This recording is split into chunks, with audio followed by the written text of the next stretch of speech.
Hello, everybody, and welcome to the Tatiana Show. We're doing the show on a different day today. It is May 31st because I was traveling. I got to hang out with all my cool, fun friends down in Nashville. I'll tell you about that in a second. Hey, Josh, how's it going? What's going on in Berlin? I can't hear you at all, my friend. Well, in that case, I guess I'll tell you guys what happened in Nashville. Oh, okay, fine. Am I going to tell people about Nashville, or are we going to talk about you? All right, fine. No, I did something fun in Nashville. It was Memorial Day weekend. I wanted to get out of the house. I didn't want to be all, moping because, I had like my grandma's death anniversary was on Tuesday. So I was not sure how I was going to feel. So I wanted to go and spend some time with some friends. And I got to see Emily Vaughn, who used to work at BitPay and Gem. She's like crypto OG. We've known each other since 2013. Her and David Bailey, who is the owner of BTC Media, which owns Distributed Markets, which is a conference, a brand. They've got Bitcoin Magazine, of course, and Why Bitcoin, among other things. So they decided to have a little, I want to call it a country hoedown, even though it wasn't exactly that. It just makes it sound more fun. They basically had people come down to Nashville, and it was really cool. We got to go and check out all these different things, and I got a bunch of really great pictures. We went to have barbecue several times. We listened to live country music. We listened to a really cool soul band. I shot an Uzi. Oh my God. Yeah, no, that was cool. We went down to the armory and I shot some guns. Wow. It's on my Twitter feed on Queen Tatiana, actually, if people want to see a video of me. And I also misspelled Uzi. Apparently it's not spelled O-U-Z-I. But anyway, it's spelled UZI for those of you that don't know. Yeah, I mean, I don't think the guns are for me, but it was cool. And it was very American, Memorial Day. I mean, Memorial Day is actually sort of a depressing day and the wars, but nonetheless, it was good to hang out with some nice friends. I hung out with a bunch of people from Gem and made some friends at BitPay that I didn't know before. So I don't know, it was really fun. And it was a vacation, and I never have vacations. Oh, and I went to Top Golf, but I also learned that I'm very bad at golfing, and I shouldn't do that because it's embarrassing. Well, yes, we've all got things we shouldn't do.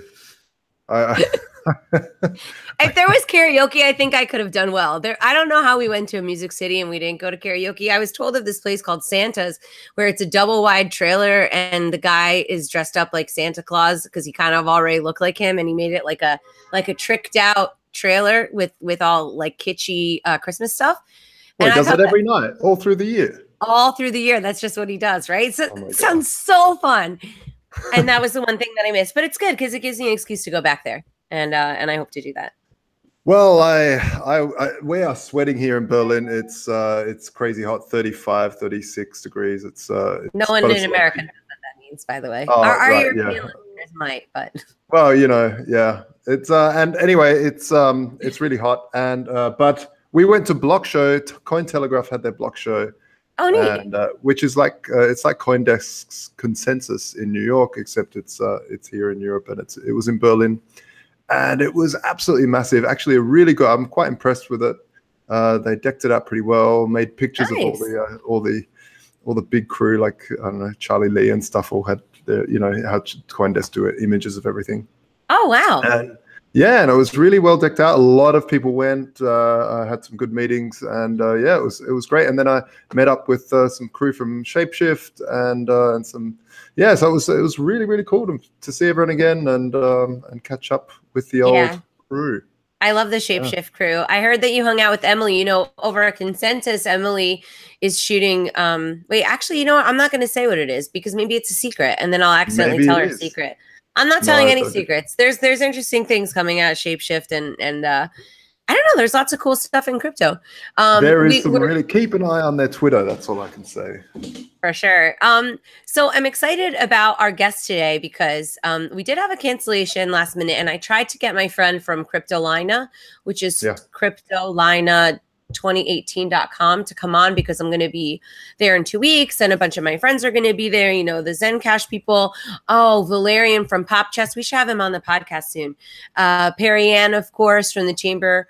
And just a whole bunch of neat people, maybe make some new friends down in Raleigh. So I wanted to have Farouk, who's one of the main organizers there, come on and talk about it. But unfortunately, we are not going to have him because he didn't answer the phone. You snooze, you Oh, lose, folks. That's what snooze, you lose. happens. Yeah, But well, we have yeah, it's still gonna someone be even cool. better. Yes. No, Well, I would. Danny was always going to join us. Danny is graciously joining us from Israel, and Yeah. she keeps telling me to come and visit. And I got to tell you, I am intrigued. I would like to go. I have a lot of nice friends that are Israeli, and I've heard nothing but like awesome things. So maybe there'll be a good reason to over the next few months. And Danny's project that she's working on is a little bit more fun than the usual crypto project. Danny, you can bring yourself on whenever you want, by the way. It's a little bit more fun than the regular crypto project because it mixes two of my favorite things, crypto and travel. Because you know how much I like to Yes. travel. Everybody knows how much I like to travel. If you're looking at my Instagram, Tatiana Moreau's music, I'm trying to be like, remembering to include those kinds of things. Danny, if you could bring yourself off of mute, we'd love to say hi. You got to hit the mute button. It's up on the middle. There you go. Just did it. Hey. Awesome. Hey, girl, what's going on? Oh, Tel Aviv is wonderful. I'm loving it. Oh my gosh. So when did you get there? What's the latest in Tel Aviv? The latest in Tel Aviv. We actually had a crazy week in Tel Aviv because Consensus were in town. So Joe Lubin and Kavita Gupta with their ventures, they actually decided to open an office in Tel Aviv. So nice, good move. So they did a little roadshow, getting introduced to all the movers and shakers of the industry. And I actually took that opportunity to have, because Kavita's here, and I wanted an excuse to do a women in crypto breakfast and women in blockchain breakfast that hasn't been done in Israel. It's like, girls, what have you been doing? Yeah. Why do I need to come from New York to remind you that you need to like pull together? So we had this fantastic breakfast with like top Israeli minds. A lot of them are doing social impact investing, and they're pivoting into blockchain just because they're realizing the potential. And Kavita was fantastic, and a lot of them were just more of high level investors who really see this as a new way to exciting way to bring in even more women into the investment world. Absolutely. So that was really great. Cool Cousin, we presented at the Consensus Community Day in front of Joe Lubin. He loved our project. So like patting ourselves very back. nice. It was great. So let's tell us about the project. What is the project? So Cool Cousin is actually, we've been around for almost 2 years. It's a VC-backed company in the travel tech space. The general concept, and I'll run this really quickly, is there's just too much stuff on the internet and you can't really trust it. You go online, you're looking for travel recommendations. It's controlled by 2 to 3 big companies like TripAdvisor and Yelp. And half of the recommendations there are bots, paid content disguised as authentic recommendations, etc. So people are reverting to their ideal solution, which is, okay, I'm going to Barcelona next week. I'll just call up my friend who lives there, who's a local, or my cool cousin if I have one who lives there, and I'll ask them what the down low is on the city. Where do the locals hang out? Because I don't want to be going to tourist traps, especially millennials who travel a lot, and it may be like my 5th time in Barcelona. It's okay, I've been there, done that. Need to see the cool new things. And so what Cool Cousin did is it took this ideal solution of having a cousin where you're traveling and scaled it. And we now have a network of over 1,200 cousins who are cool influencers who share their local knowledge, created a guide of their city. And not only that, they're also available for direct messaging. So we have had over 3 million interactions between users and cousins that they ask them, I have these 2 Airbnb apartments, which one is in a cooler neighborhood? Right. Yeah, that's cool. Wow. That's perfect. So, that's great for me. I'm just saying. Exactly. I think we should do a roadshow. I'm thinking about this, and I want to do a roadshow anyway. And I want to do it. Maybe I could do it all along the way with Cool Cousin, because I don't want to research places. So I'm the kind of person that goes to a place and I'm just like, here, now I and I like it because I like to kind of just be like rough and tumble. So I like the idea of having somebody that I could call if I need some structure, and if I don't necessarily need to do that.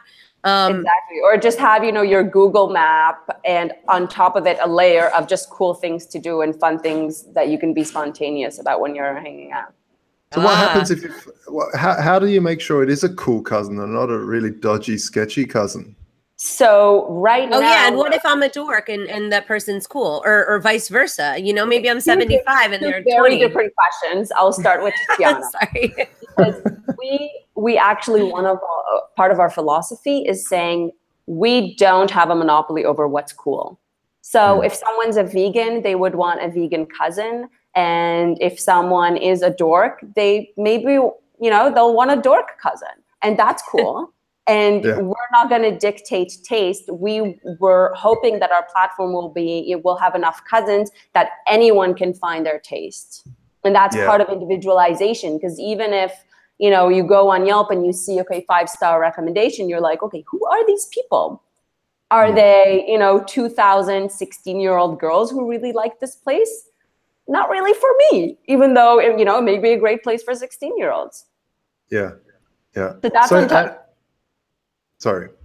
That's answering Tatiana's question. And with verification, right now, our content and community management team is actually doing the verification. So going on all their social media, actually having Skype with some of the cousins. But this is actually, it's not very scalable just because our level of verification and also content is so high. And that's part of the reasons why we're moving into blockchain and integrating blockchain into our backend, because it allows us to give the community the power to govern itself and allows us to scale while still giving most of our services for free. So if in order to keep the same level of integrity of content, we would have to have a 30 to 50 people content team reviewing everything and verifying all the people. Too much work. And overhead that would just go on to the users, just like what happened in Yelp. So what we're doing with blockchain is actually allowing the community to verify each other. So the cousins can onboard new cousins, can verify their content, can actually serve as editors. It would be compensated for their time by our token. Right. Wow. Okay. So what kind of token is it? So like cousins, ERC20? It's ERC20. We're building on the Ethereum network. And cool. We're almost done our ICO, thank God. So we can, exactly. We can start, go out of campaign mode and actually, go to work. Yeah, for sure. So how does the token actually fit in? I was going to ask how it all works with tokenization and how does the incentive structure work? So we've seen, we have a lot of data because we're a real company. We have over 650,000 users.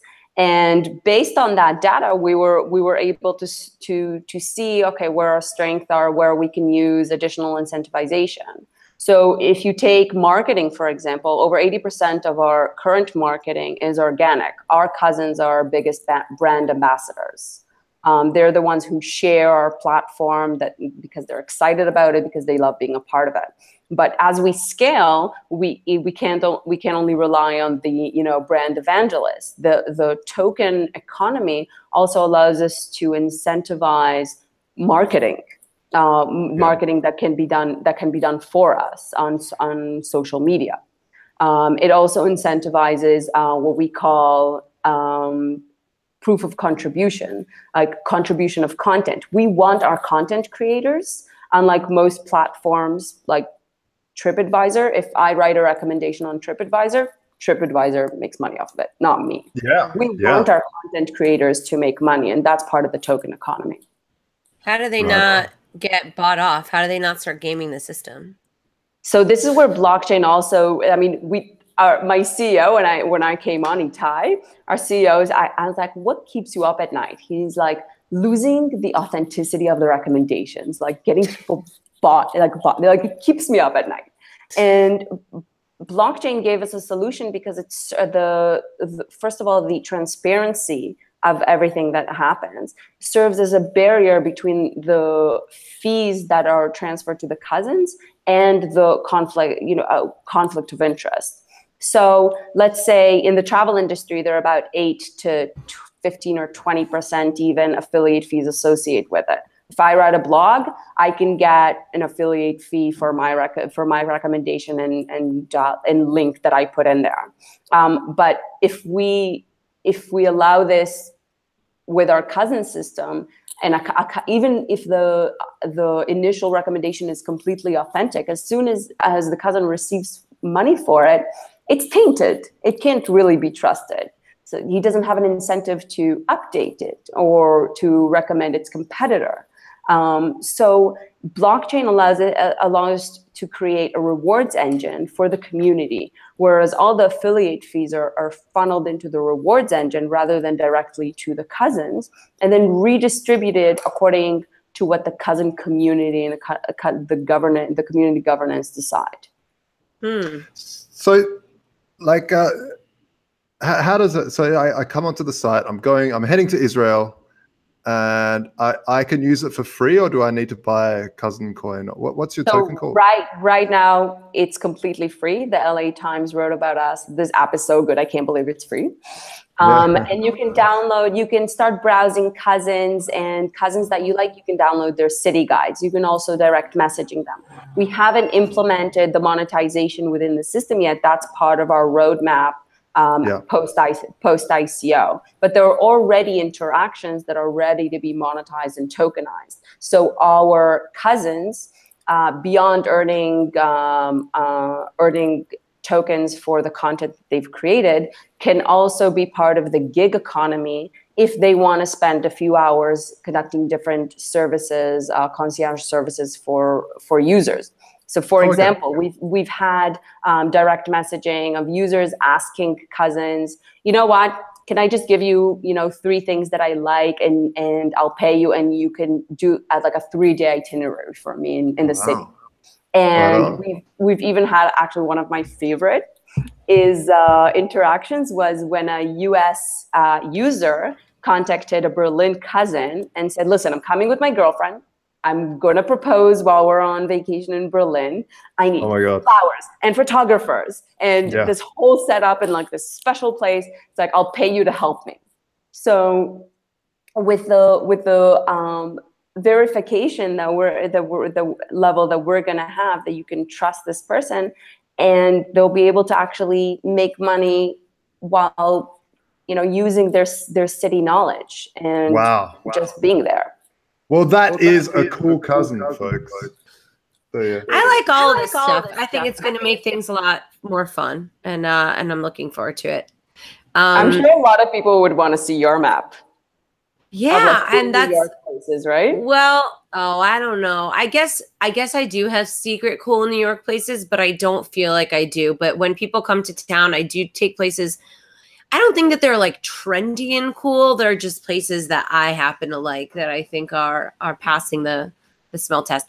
Because sometimes I don't want to go somewhere loud, and the lighting is really important. So you have to kind of figure that out. Definitely. And I think that's what the added value that the cousins also give when they don't only recommend a place, but they'll also give you like the insider's knowledge. It's like, I'm based in Dumbo. So I wrote in my map, okay, Cecconi's, great food, really expensive, but on Mondays it's 50% off if you say you're right. So it's like, this is like, what tourist would ever know this? Yeah, no, that's a good one. I like that. So I think I have to tell people my recommendation. So I have a place that I always bring people to, and it's really unassuming, but it's called Afghan Kebab House, and it's on 9th Avenue, I think right at 53rd Street. And you would think that Afghan food, like, who cares? It's like rice and chicken. Oh no, it's so good, and you have to get a lot of white sauce. That's where we've been ordering every time, because there's all these really big recording studios there, and for, I don't know, at least 15 years people have just been ordering from there all the time. And every time I record a record, at least 50% of the meals are gotten from Afghan kebabs. So there's my cool cousin submission. Tip of the Writing day. it down. It's not that hip. It's not like you're gonna see hot, sexy people in there. No, you're just gonna get really, really good Afghan food, and Wow. a little taste of New York too. Because Hell's Kitchen is pretty fun. That whole area, there's a lot of good bars over there. I'm always down for a good kebab. By the way, do you know, Tatiana, that the Uzi is an Israeli gun? Well, then, even a bigger. It's a sign. It's a sign that I need to go. I got to get better at it. I can't say that the video is very impressive. I think at one point I was like, I think I killed people. Something like we don't have shooting ranges here. Yeah, it's not a thing. But because there's a mandatory military service, so like every boy or girl you've seen have shot a gun at least once. Yeah, including this one. Yeah, I would like to. I think self-defense is very important. I know that the Second Amendment issue is always like everybody in America, whatever, freaks out. But regardless, I was happy to shoot, and I wish I knew a little bit more because I like self-defense. I think that's important. But anyway, off of that topic. So what else? What do people need to know about Cool Cousin? You know, we're wrapping it up, I guess, right? Unless can they still get in on the ICO? I don't know. Can we even talk about that? I wonder if there's bans on that stuff. Well, anyway, yeah. So it's done next Tuesday on June 5th. You can. I mean, I would like people to just like go in and just read the white paper because it really shows how we can bridge consumers and the blockchain world. Because I feel like, you know, especially in the blockchain world in New York, where it's mostly financial services. As of now, I think that's a bit of it's what keeps blockchain in its ugly duckling stage because it's not consumer facing. And I think we're one of the first ones that's an actual app with real users, and we're doing everything in the back end, so it doesn't feel scary. It's not like someone needs to like download my Ether wallet and start working on exchanges. Like we're doing everything in the back end, so our users can have this safe landing into blockchain, see it's not that scary, and see that they're using it in something that is pretty obvious for them. Yeah, I like it. I'm gonna. So can I download the app right now or no on my iPhone? Yes, you can. Really? I'm gonna do it right now on the App Store, of course.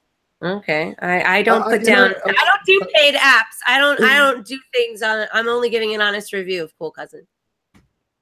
No, you know, the thing is that this whole the thing that sort of gets to me is I just came back from Block Show. It's a huge Block Show, and everyone's talking about blockchain. But at the end of the day, I talk to people on the street and say blockchain, and they're like, "What is that?" I'm sick of hearing it. Like, and really, if I say it's a way to it's a database that has digital currency that can't be copied. Oh, and they're like, what's digital currency? Digital currency. I know, but people understand digital currency because it's a money. It's just a way to have money on the internet. And they're like, right, I get it. I don't think people understood that even a few years ago. I think that concept was just weird. They'd be like, what do you mean a digital currency? I think that's a new development in the space. It definitely is, but I also say I sort of sway away from that, and I tell them, listen, it's a way to create value over the internet in a way that wasn't done before. So and it's a way to that's a good one. Own, just like you own your songs directly.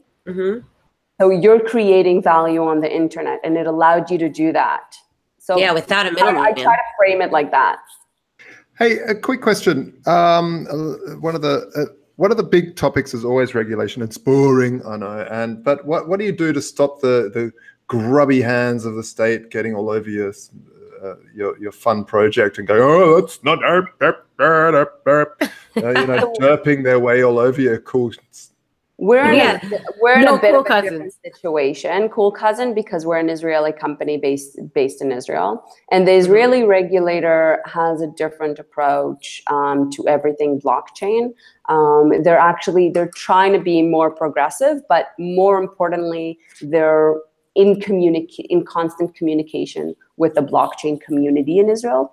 So everything that they're doing, it's not like they're landing something on us. It's really done it's not even lobbying. It's really like, a sit down of, okay, how do we on the one hand protect investors and people who participate in the token economy, while at the same time make sure that companies don't flee Israel, that this is a technology that can thrive in Israel. It's a sector that can thrive in Israel. So I think the attitude is very different here, and it really shows. The authorities here published like a 193-page report on ICOs, and one of the main points was we need to test some of these things out in a regulatory sandbox environment, which means that we're not going to start sending out warrants. We're going to try to work with you and in a safe environment and trial and error, see how it goes, and start writing the regulation together. All right. Well, that's good because, I have noticed a lot, like Poland, for instance, put massive taxes on every sort of digital asset and crypto, and really? Now all these, it's a now I don't even want to go and buy an apartment there. I've been wanting to buy an apartment there. I'm not going to go there if they're going to take all my money. They better get it together, Polska. Their Polskis are taxing like crazy. So a lot of blockchain companies are moving, or Bitcoin companies, crypto companies are moving out of Poland now because of it. I'm so mad. I gotta go talk to my friend. Oh man, I got a lot of friends in Poland that are in crypto. Yeah. That's a real drag. What a bunch of idiots. Because there's a lot of there's a lot of businesses. Well. What? You mean retroactive? Oh, sorry, retroactive. Yes, okay, so we gotta, what we gotta do? We gotta get one of my Polish friends in here. We're gonna talk about that on one of our next shows. I like that. Definitely. Yeah. I'm always thinking about, okay, when is the IRS going to come in and start realizing that because no one's doing an ICO in the States, they're losing so much money, and start like putting their, hammer on everyone. The problem is that, these things require surgical precision and it needs breathing room, right? And unfortunately, U.S. regulators, especially in New York, I mean, they just go around with a big hammer, shocking things around and building protective gates around the incumbents. And, people talk about capitalism versus cronyism. I mean, this is really just, it's like using the government to protect the old guard. So it's nice to see other countries that are allowing for innovation. I think it shows how international blockchain is and how unstoppable it is because of that very specific fact. There are countries that are taking advantage of it now, and they're able to move up in the world economy. And if you don't get on the train, you're going to get left behind, suckers. I think that's one of the reasons I went into crypto originally, because I have a policy background, so I have a little bit of a rebel in me, when it comes to policy and trying to change the way things are. And what I loved about it was the democratization of investments, because if you think about companies that you love, whether it's on whatever, Lemonade or even Google, like even if you wanted and you were an early adopter of the actual app, you couldn't have gone in as an investor. Like, it's not only being an accredited investor, it's about being an LP in one of the top VCs that, take at least like, I don't know, $100,000, $200,000, entry. Oh, it's such a load of bull, isn't it? It's such a nonsense. And here you have, you believe in a company. Yeah. You even use the app, then you can invest in it, a few $1,000s or a few $100s if that's what you want, and own a little small part of something you believe in. And then I talk to all these like investment bankers in New York, and they're like, well, the regulation of being an accredited investor is here to protect people from losing their money. Oh, I have protect people from losing their money.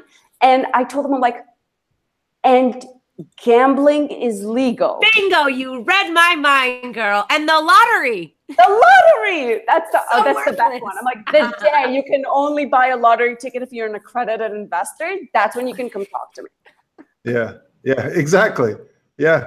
Oh, it's such a load of nonsense. Yeah, there's all over the place here. There's poker machines, just slot machines everywhere. They're like, oh no, we must protect the little man from the scams. Oh, get out of here. You mean you got to protect the bankers from their nice little let's get the cool startups before everyone else does? Like, don't give me that nonsense. But yeah, I mean, there are a lot of scams, but really it's about education.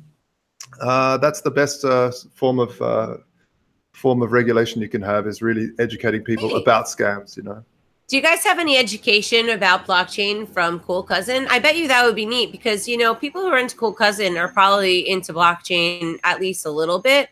And having them be able to be ambassadors and maybe having some informational branding around it for just the average traveler, I think that might be kind of fun. But anyway, that's for another day.